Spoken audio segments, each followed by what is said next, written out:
Hello everyone, I am Tacet, and today I will be going over some defend builds for the next update. In version 2.0, defends are going to start mattering if you win or lose them. They will contribute to the PvP points on the ladder that will help with getting to rank 1, as well as making it to the global leaderboards. So you're going to want to win as many defends as you possibly can. You'll need a win rate on average of about 50% or more to get a net positive gain on the points that you get from defend wins. Defend wins and loses do it at a reduced rate of invading, but they still will give and reduce points accordingly. You'll also lose all your kingdom gold that is not collected yet if you happen to lose an AI defend, but to counterbalance that, you do get all that gold back when you revenge the person that invaded you, and there's also a new revenge system that will help get even more points for the rewards that you get for every 5 defense. So let's get into some actual teams that you can use when you first start out. I'm of course not including any of the new troops since they're not in the game yet, and I'll probably do a different video a couple weeks into the new update to see what's actually working with the upper players and what isn't. So here's the first one. It is Gorgotha, Vision, Vinaxia, and Crimson Bat. This I actually took from one of the leading players right now, DHJL. I found it to have about an 80% win rate for me right now. Gorgotha up front doing all the tanking, then he explodes. Vision's completely unblocked and has the magic link. In between the blue and the purple that it has, it'll keep spamming the drain to make sure enemies can't cast that often. I'm pretty sure this will replace with Queen Mab or something when the next update comes out. Vinaxia keeps giving all of its mana to Vision and Crimson Bat if Vision happens to die, as well as giving greens for itself. And also have a very, very high, probably one-shotting attack by the time the enemy actually kills to it. And then Crimson Bat, who will just be damaging to all with true damage. So between all that true damage, it takes out teams fairly easily. It does still lose, but it has a pretty good track record. This is personally my favorite team that I've used. Gorgotha, Inferno King, Moloch, and Mercy. You'll have Mercy with Empower on the first turn, converts all purples to yellows, and since all these daemons use yellows, you can get quite a few of them upgraded if the AI happens to hit it correctly. If it doesn't, then you probably lose that match, but that's just how it goes with defense. With defense teams, it's good to go with a deck that might not win, but it has like a one quick burst that'll help it have a consistent way of getting ahead of the enemy. Because you don't want like an average team that'll like always perform about the same. You'll want one that can outperform sometimes and underperform sometimes. So overall, you'll get more wins. This team will also be better in the next patch since Demonic Pact, Summon the Ancient Horror will be stronger, and Inferno King's Immortal will be a lot stronger. If that's at least 20-25%, it'll be really good for him to keep resurrecting. If it's 15% or lower, he won't be too overused. His ability alone's enough to have it all.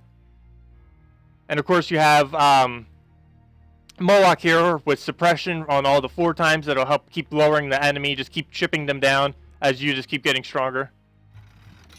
So the third team here, we have a variation of the Bone Dragon Maul team. You have Bone Dragon up front, who will be freezing everyone whenever they attack if they don't have Impervious or Insulated. The Great Maul with the 15% Devour, plus its Devour on its ability. Mercy, who will fill both of them with their ability of yellows. So that'll fill up Maul and Dust Devil. And while we have Dust Devil here, is a lot of enemies, or a lot of people who's going through PvP, might just be going to attack like the strongest they have, like whoever's the 3 trophy or anything like that. So anyone who might have a team up might not have a variation of it. So what you'll want to do is, if you can put a Dust Devil in your team, you might want to have it just so you can mix up the enemy's team. And if he ends up casting again, it'll really end up mixing up. What I would advise for this, on the invading side for when 2.0 goes live, because it's not used too often now, but it might be when defends are important, is to have a variation of the teams you use the most with one slot back, as if Dust Devil hasn't cast yet. So then when Dust Devil actually casts, all your troops will be in the correct alignment. So that's something to consider, since a lot of people might put a Dust Devil in their defend when 2.0 goes live. Here's a bit of a troll defend I made. I actually haven't tested this yet to see what kind of win rate it has. It'd probably be very low. The main reason I built this deck is because if you leave a match in 2.0, it will actually penalize the person that leaves, and it'll reward the person who won that battle. Right now, if someone like force exits the game, it does absolutely nothing. It's as if the match never happened. So troll builds like this might actually work pretty well. What we have here is Karnix up front, who will be tanking, doing a bit of skull damage as well, and has a little bit of skull reduction. Main thing we have though is Silent One, who will be silencing all the enemies constantly. And has the water link there. It has another air link from the Warhound, plus it has another air link from the Cockatrice. And all that will help fill the Silent One up real quick. And then once it's out, you'll get Warhound up real quick, as well as the Cockatrice. That will just keep doing the mana drain on the enemies to make sure they don't cast as much. The Entangle as well, so they don't do skull damage. And Warhound will just keep reducing their attack damage down to basically nothing. So that loop should help keep everyone down. The main counter to this would, of course, just be anything with Impervious or Silent Immunity. But a lot of the really quick, good teams that are out there right now do not have any immunity to silence, or very few. So if they don't check their deck and don't switch it, this team would be pretty good. And next, depending on how much Inferno King is nerfed on Immortal, you might want to consider building two of them into a deck. I have here double Inferno King, Mercy Shegra. What this will do is you'll basically just keep looping Immortal with the front two. I would say if it's 20% or higher on this, it will loop really well. If it's 15% or lower, I wouldn't advise using this deck. But it should be pretty funny to see an Inferno King just keep coming back and just have a wall of them. And the last one that I have here is Gorgotha, Poseidon, Merilith, and Dust Devil. Again, with the Dust Devil, just to switch up the team, we have all the colors covered. And it's kind of like that very first team that I showed, except it's looping mostly around Poseidon, who will be taking out all their mana, and Merilith, who will do all that destroy gems to help the allies, and keep chipping down with true damage. So now on to some beginner decks that newer players might want to use for when they are defending. First off, we have the Golem, Dryad, Dark Master, and Naga Queen. In the next patch, you are definitely going to be wanting to consider using summoning decks if you're towards the lower levels. Summoning decks got a lot of buffed. All summons are going to be a lot stronger than they currently are. Summons are restricted to the level that you have them up to. So you'll need to get your Thrall up to as high as you can as well if you're going to put something like a Dark Master in your deck. And you'll want to do that the same with anything that summons, because troops will be capped at whatever level you have them at, any summon troop. So of course we have here Golem. He's basically the Gorgotha of lower levels. He's the only troop in the game that has both Stone Skin and Impervious, making him one of the best tanks in the game. And he's only a common, so it'll be really easy to level and trade as well. And he just destroys a gem, reduces the enemy armor, and boosts it by the amount of browns. We have Dryad here, who will heal everyone, place barrier, and does even more green that will help with the Naga Queen. One good thing about the Dryad is, aside from giving a life and a big heal, it also gives a barrier, so that will help stop one attack. So even if a team ends up getting against like someone stronger, that barrier doesn't matter how much damage it is, it's going to stop it. So it scales well against stronger players. So it'll help you defend better. Dark Master, of course, summons a Thrall, which will be really good when Golem dies. I have the two purple here, you notice, because once you have Thrall fully upgraded, he has Magic Link. While these other two traits likely won't trigger, his Magic Link always will, because that's an automatic thing that doesn't start at the beginning of the turn. So with that, you'll be able to fill him up with every single purple match. And that will make sure he'll have more reds on the board, since you're focusing on purples instead of on reds.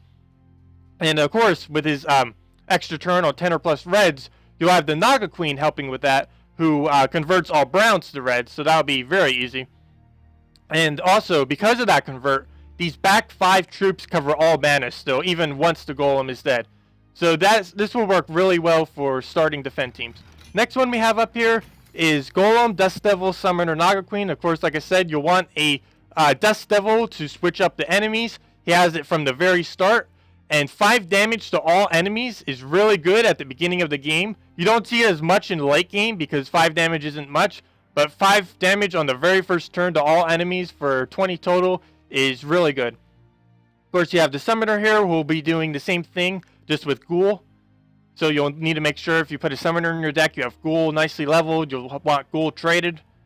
Ghoul actually has Brown Link too, so you'll be able to fill him up without even needing to focus the banner on him. I did the double 2 green banner for this team, since Goblin's mana link will make it so he can fill every single match as well. So you basically have a whole team getting mana really quickly. Plus we still have the Naga Queen here who will be buffing up HP. You have the Summoner who will be buffing up HP. And your main damage source will basically be Goblin until he dies, and Dust Devil. And Ghoul, I guess, with Skulls, because he gains 3 attack every single time he casts as well. So next up, we have probably one of my more favorite ones, because it's actually focused around team bonuses. You get a total of +1 attack and +8 armor for this team. So that will help a lot with team compositions when you have lower stats in the beginning of the game. We have Knight Coronet in the beginning, who is really powerful. One of the strongest troops in the early game, I'd say. Even in late game, he scales pretty well. He does damage to the first and last enemy. The last enemy being particularly good, since most people in the early game don't tend to put a good back tank in their game, in their team. You have +3 to all stats, which +3 magic is going to be really buffing that. Another +1 magic for each blue, so that's a total of 2 for this team. Plus Stone Skin, so he's not going to be taking much damage from Skulls. We have Warhound here, who will basically make sure Knight Coronet takes no damage from Skulls, because just one cast of this, they'll basically be doing 1, 2, or 3 damage to Knight Coronet. So it's not going to be doing too much to them. We have Griffin Knight here, who will be hitting random enemies, which isn't too good, but he has that 7 yellow gems whenever he casts, so that will help fill up Knight Coronet when you have him, or Warhound if Knight Coronet happens to die. And of course, the back 3 troops all cover all the manas, and then you have Dark Master here, who will keep summoning a Thrall to the first slot. This team doesn't have as good as a looping for Dark Master as the previous one, but you do have all the bonuses that will help instead. And these bonuses do apply to the Thrall that gets summoned too. So even the Thrall you have will have that upgrade. And lastly here, for newer decks, we have the Golem, Warspinx, Chimera, and the Cockatrice. Golem here, of course, the really good tank. We have Warspinx here, who also has Impervious. It has the Jumbo Board, which might not work too well with Freeze, but what it's going to be doing is keep buffing up Chimera's Arcane. So every time any troop casts their spell, it's going to be giving Chimera another magic, which will keep buffing that up so it does even more. But the main thing you want Chimera for is the Poison Burn. The combination of Poison and Burn is really good in the early game. And, oh, I just noticed something too. You actually can't freeze Warspinx since it has Impervious, so that's actually really good. You have the double Impervious in the front line. That's the main thing I did it for. I did it with the, where'd it go? The Dryads too. You have the Golem Impervious and then the Dryad Impervious. So people that run the pretty common Chimera builds in the early game, they're not going to be able to poison, they're not going to be able to burn. And with these double Imperviouses, you're going to be seeing a lot of freeze decks in 2.0 when that goes live. And if you have all these Impervious troops, they're not going to be doing anything to that. And of course, you just have the Cockatrice here who will be doing Entangle and the Mana Drain. So I hope these were helpful. This is a little extra something to help you defend. I do have a redeem code for today. So it's right there, SCHOVKD3WH. If you like the defend builds in this video, make sure to leave a like. And also subscribe to make sure that you can get these redeem codes whenever I do it. I do redeem codes every Wednesday on the event week video. And I do another one whenever on a random video that I do throughout the week. So I hope that all this was helpful, and I'll see you in the next one. Thanks for watching. Goodbye.